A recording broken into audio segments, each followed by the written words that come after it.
Hello student, आप सभी का स्वागत है हमारे नए यूट्यूब चैनल DC4M में। तो मैं आपको अपना इंट्रोडक्शन देना चाहता हूँ। मेरा नाम है मनीष दीक्षित और DC4M का मतलब यहाँ पर है D for Dikshit, C for classes, 4M for mathematics, यानी दीक्षित क्लासेस फॉर मैथमेटिक्स। तो यहाँ पर हम बात करेंगे एनसीईआरटी सॉल्यूशंस की। जो 10th क्लास के आपके एनसीईआरटी सॉल्यूशन है उनको हम बहुत ही अच्छी तरीके से उनको पढ़ेंगे, समझेंगे और हम उनका सॉल्यूशन करेंगे। तो जैसे कि आपका चैप्टर है रियल नंबर्स, तो आपकी फर्स्ट डेफिनेशन भी आपकी रियल नंबर्स ही है। तो चलिए रियल नंबर्स को जानते हैं, होता क्या एक्चुअल में रियल नंबर्स। तो इसकी डेफिनेशन है, आप पहले समझ लीजिए थोड़ा सा क्या है definition. The type of number we normally use such as 1, -2, 0, 3/4, √5 etcetera. यानी आपके पास कोई भी नंबर्स है, कोई भी आप नंबर ले लीजिए। 1 को अगर आप देखेंगे तो एक्चुअल में ये क्या है, नेचुरल नंबर है और आपके पास में एक पॉजिटिव इंटीजर्स भी है, ठीक है ना। -2 की बात करेंगे तो ये आपका क्या हो गया, नेगेटिव इंटीजर्स हो गया। 0 आपके पास में एक होल नंबर है। 3/4 आपके पास क्या है, रेशनल नंबर है। √5 आपके पास क्या है, इरेशनल नंबर है। तो डेफिनेशन को समझिए जरा। अगर हमारे पास में कोई भी नंबर है, यानी आपके पास में पॉजिटिव हो या नेगेटिव इंटीजर्स हो, ठीक है ना। ये पॉजिटिव हो गया आपका, ये आपका नेगेटिव इंटीजर्स हो गया। इनकी जगह कुछ भी नंबर्स हो सकते हैं, पॉजिटिव और नेगेटिव कुछ भी, ठीक है। होल नंबर हो गया, यानी 0 आपका क्या हो गया, होल नंबर हो गया। थर्ड, फिर नेक्स्ट रेशनल नंबर की बात करेंगे। 3/4 आपका क्या हो गया, रेशनल नंबर हो गया। √5 आपका क्या हो गया, इरेशनल नंबर हो गया। यानी जो भी आपने अब तक नंबर पढ़े हैं वो आपके पास में चाहे पॉजिटिव नंबर हो, नेगेटिव नंबर हो या आपके पास में होल नंबर्स हो, रेशनल नंबर्स हो या इरेशनल नंबर्स हो, तो यानी जो भी आपको नंबर दिखाई देता है वो एक्चुअल में क्या होता है, कॉल्ड रियल नंबर्स। बस यहां पर एक फर्क आपको मिलेगा, क्योंकि इन नंबर को रियल नंबर हम किस लिए बोलते हैं, क्योंकि ये जो नंबर होते हैं ये क्या होते हैं, इमेजिनरी नंबर्स नहीं होते हैं। ये वर्ड पे आपको ध्यान रखना है, इमेजिनरी नंबर्स। क्योंकि जो भी, अगर ये नंबर की मैं बात करूं तो ये नंबर आपको कहीं ना कहीं दिखाई जरूर देगा, तो ये इमेजिनरी नहीं है, यानी आप इसको इमेज नहीं कर रहे हैं, ये एक्चुअल में नंबर है। -2 आपको कहीं ना कहीं मैथ्स में दिखाई देता है, तो ये भी आपका क्या हो गया, रियल नंबर्स हो गया। 0 आपको हर जगह दिखाई देगा, 3/4 भी आपको हर जगह दिखाई देगा, √5 भी आपको हर जगह दिखाई देगा। तो आपको बस ये ध्यान रखना है कि वो नंबर्स इमेजिनरी ना हो। अभी हम बात करेंगे आगे इमेजिनरी नंबर्स की। तो ये आपकी रियल नंबर की डेफिनेशन है, आप वीडियो पॉज करके इसको नोट कर सकते हैं। रियल नंबर के बाद आपका नेक्स्ट टॉपिक है इमेजिनरी नंबर, और इमेजिनरी नंबर को हम नॉन रियल नंबर भी बोलते हैं। तो वैसे तो इसका इतना यूज यहाँ 10th क्लास में नहीं है, इसका आपका क्लास जब आएगी आपका ज्यादा यूज होगा। तो फिर भी थोड़ा सा समझ लेते हैं कि इमेजिनरी नंबर और नॉन रियल नंबर कौन से होते हैं। Those numbers who contains negative sign in their square root are called non real numbers. यानी वो नंबर्स जिनके स्क्वायर रूट के अंदर आपको नेगेटिव साइन दिखाई देगा वो क्या होंगे, आपके नॉन रियल नंबर होंगे और इमेजिनरी नंबर होंगे। एग्जांपल के लिए देख लेते हैं।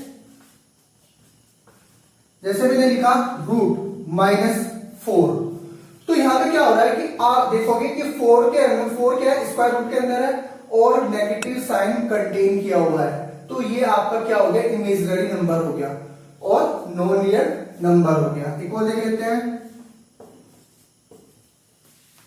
तो यहां भी सेम प्रोसेस हो रहा है, रूट हो गया -3, तो यहां पे नेगेटिव साइन के साथ आ गया 3, तो ये भी क्या हो गया आपका इमेजिनरी नंबर्स। तो इसको थोड़ा सॉल्व कर लेते हैं, क्योंकि हम मैथमेटिशियन हैं इसलिए हर चीज इसको सॉल्व कर लेते हैं। तो मैं क्या काम करता हूं, जैसे मैंने लिखा हुआ √-4, तो मैं इसको ऐसे लिख देता हूं, लिख सकते हैं इसको 4 × -1, ठीक है ना। 4 की मल्टीप्लाई -1 के साथ करोगे तो आपका क्या आ जाएगा, -4 ही आ जाएगा। तो ध्यान से देखेंगे इसको जरा, मैंने लिखा -1, इसको लिख लिया, ठीक है ना। तो मैं क्या काम करता हूं, इसकी जगह √-1 की जगह कुछ लेट कर लेता हूं। लेट मैंने क्या किया, यहां पर लेट कर लिया कि let I is equal to -1, वो भी रूट के लिए, ठीक है ना। तो रूट मैंने -1 लिख लिया, i is equal to root -1। तो यहां से देखिए क्या आएगा, √4, और यहां पे क्या आ जाएगा, i आ जाएगा, क्योंकि 4 तो रूट के अंदर है ही, अभी वैल्यू 2 होती है, और साथ में क्या आ जाएगा, i आ जाएगा। तो हमने जो लेट किया है i, तो i एक्चुअल में जो आया है वो इसलिए आया है, देखते हैं ना, जो i है यहां पर, i इज, यहां पर i क्या काम करता है, आयोट का काम करता है, किसका, आयोट, इसको रीड करता है आयोट, और आयोट एक्चुअल में एक ग्रीक वर्ड है जो यूज किया गया है नॉन रियल नंबर्स के लिए, ठीक है ना।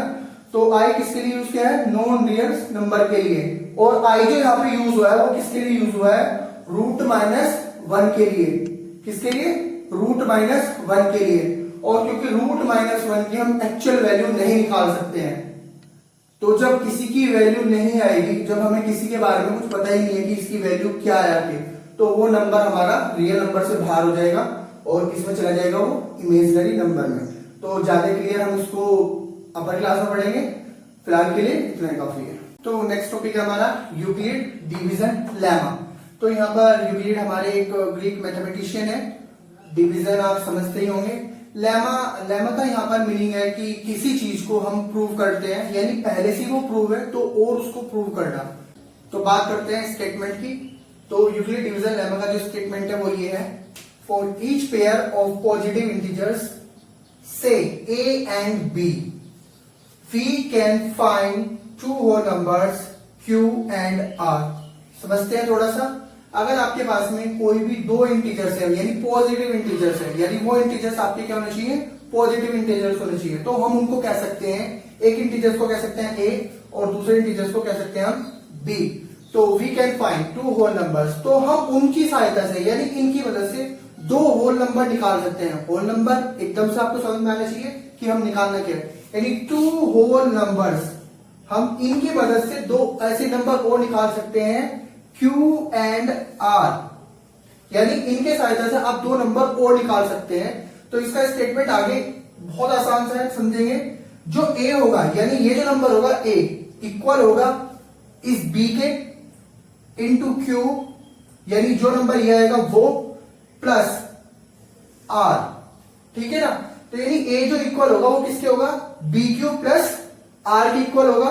वेयर, ये स्टेटमेंट को बहुत अच्छे से ध्यान रखेंगे, जो R की जो वैल्यू होगी, यानी इस R की जो वैल्यू होगी वो इक्वल होगी 0 के, या ग्रेटर देन होगी 0 से ग्रेटर देन हो सकती है, ठीक है ना, और लेस देन होगी B से। यानी क्या होगा कि जो इस R की जो वैल्यू होगी वो क्या होगी, 0 से, या 0 के इक्वल हो सकती है, या 0 से ज्यादा हो सकती है, और जो ये B होगा उससे क्या होगी, कम होगी। एक एग्जांपल लेके समझते हैं। फॉर एग्जांपल मैंने क्या काम किया, दो नंबर लिए 10 और 3, ठीक है ना, ये एग्जांपल है आपका 10 और 3, ये दो नंबर लिए मैंने A एंड B। एक नंबर हमारा A हो गया और दूसरा नंबर हमारा B हो गया। तो सबसे पहले हमको ये चेक करना है यहां पर कि इन नंबर्स में कौन सा ग्रेटर है और कौन सा स्मॉलर है। तो आप सिंपल सा देख सकते हैं कि 10 क्या हो गया हमारा, ग्रेटर हो गया, और 3 क्या हो गया हमारा, स्मॉलर नंबर हो गया। तो सबसे पहले हमारा, ठीक है, तो ये हमारा 10 क्या हो गया हमारा, ग्रेटर हो गया, 3 हमारा क्या हो गया, स्मॉलर नंबर हो गया। तो इस टाइप से हम इसे लिख लेंगे। आगे देखते हैं इसे जरा। तो बिल्कुल इस मेथड से, यानी ये जो मेथड है बिल्कुल, तो ए हमारा क्या है यहां पर 10 हो गया, ठीक है ना। इस 3 से हम इस नंबर को डिवाइड करेंगे, यहां मैं करता हूं 3 3 9 और 1। तो ये हमारा जो ये 3 आया है, ये आ जाएगा यहां पर प्लस, ठीक है। ये जो नीचे आया है ये हमारा क्या आएगा यहां पर, ठीक है। तो इसको आप ध्यान से देखेंगे, जो 10 है हमारा वो इक्वल टू होगा किसके, 3 इंटू 3 प्लस 1, यानी 3 3 3 जा 9, और 9 में 1 ऐड करेंगे तो कितना आ जाएगा 10। तो ये दोनों क्या हो जाएंगे हमारे, इक्वल हो जाएंगे। आप वीडियो पॉज करके ये सब नोट कर सकते हैं, आप ये सभी नोट कर लीजिए। और अभी थोड़ा सा आगे बढ़ते हैं, थोड़ा नहीं समझते हैं अभी।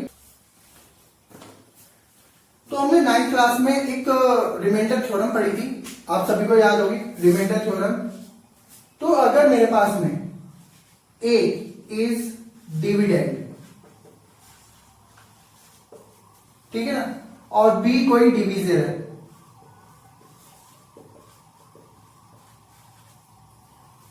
और Q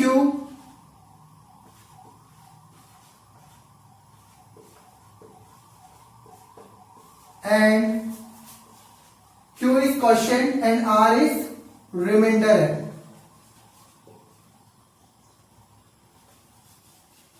तो बाय रिमाइंडर थ्योरम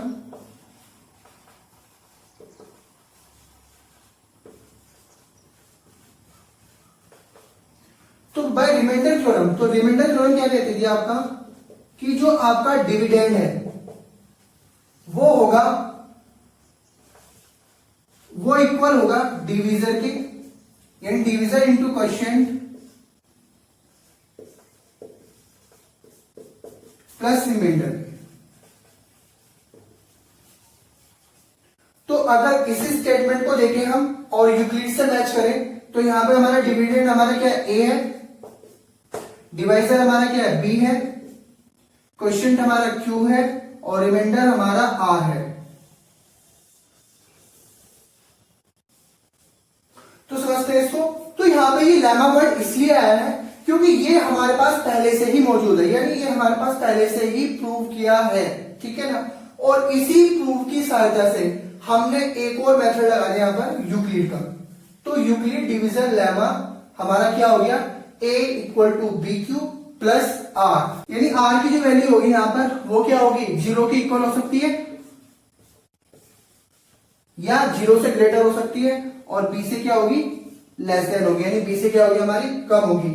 तो ये आपका है यूक्लिड डिवीजन लेमा का स्टेटमेंट। आप इस स्टेटमेंट को हमेशा याद रखेंगे क्योंकि ये इंपॉर्टेंट होने वाला है आगे के क्वेश्चंस के लिए, यानी आपकी 1.1 के सभी क्वेश्चन में ये आपका स्टेटमेंट जरूर लगेगा। और इसका एक क्वेश्चन हर साल आपके बोर्ड एग्जाम में जरूर आएगा, ठीक है ना।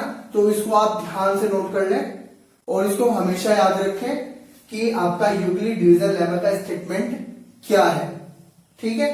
तो बेसिकली आपको ये समझ में आ गया होगा सारा का सारा, तो आप इसे नोट कर लें।